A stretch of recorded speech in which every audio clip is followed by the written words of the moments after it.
morning, class. Lovely to see you all safely online today to discuss what the pandemic attack has taught us about honouring human rights. Zainab Hussain, why don't you go first by giving us examples of Bahrain? Thank you, Dr. Peterson. I'll try to be very quick. COVID-19 was declared a global pandemic by the World Health Organization in March 2020. Bahrain was already working towards tracking its spread.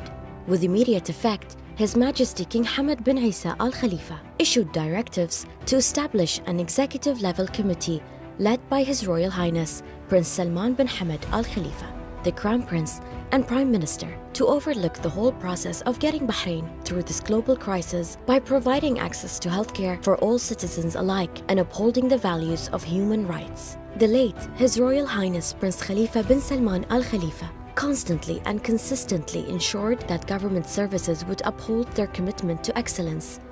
All government agencies were adhering promptly to directives. We have seen this in many of our government's policies.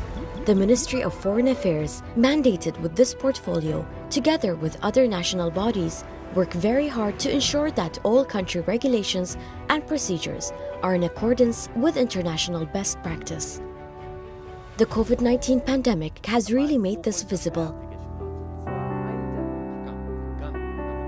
البحرين هي من أول الدول اللي اعتنت بالشأن الإنسان، لأن لما توفر الطب والتعليم والسكن والتقدير والاحترام والتكريم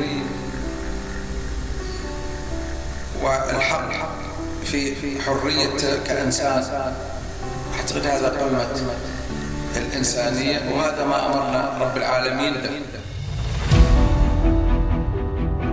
Three key points I wish to mention are freedom of movement and business, continuity with the least disruption to normal life, meant continuous communication to the public to ensure high-level awareness that would help us avoid mandatory lockdown. Once the right protection measures were in place, commerce resumed as normal. Shopping malls, barbers, tailors, candy stores, most businesses were open provided they adhered to the precautionary protection regulations. Bahrain went to great lengths to ensure all citizens remained its number one priority. All fundamental government services, health and education were made available remotely. Services kept being added to online portals, providing thousands to access online educational tutorials, medicinal replenishments, online purchases, legal aid, and online judicial hearings too.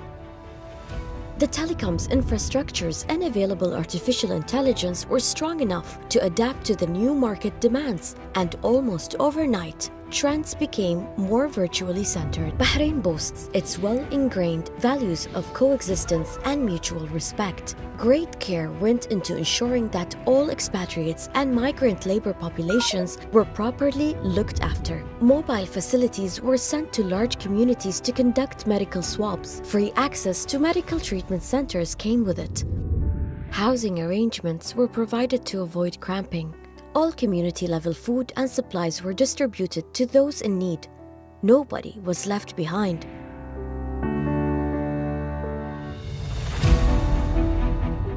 Bahrain's humanitarian efforts were all-encompassing. They extended to those with prison sentences too. Inmates were tested and treated during the pandemic with the utmost care. The virus was not allowed to sweep the prisons. Video conferencing facilities were installed for inmates to remain connected with their families. In a human gesture, His Majesty the King granted pardon to over 900 convicts that hadn't completed their prison sentences. Excellent. Team Bahrain, that's what it's called. Everybody works together to overcome challenge. Team Bahrain, the true spirit of our country, us. All of us, a nation of giving and trust, a nation that values human rights. That is who we are. Bahrain will remain a land of love, where everybody enjoys security and harmony.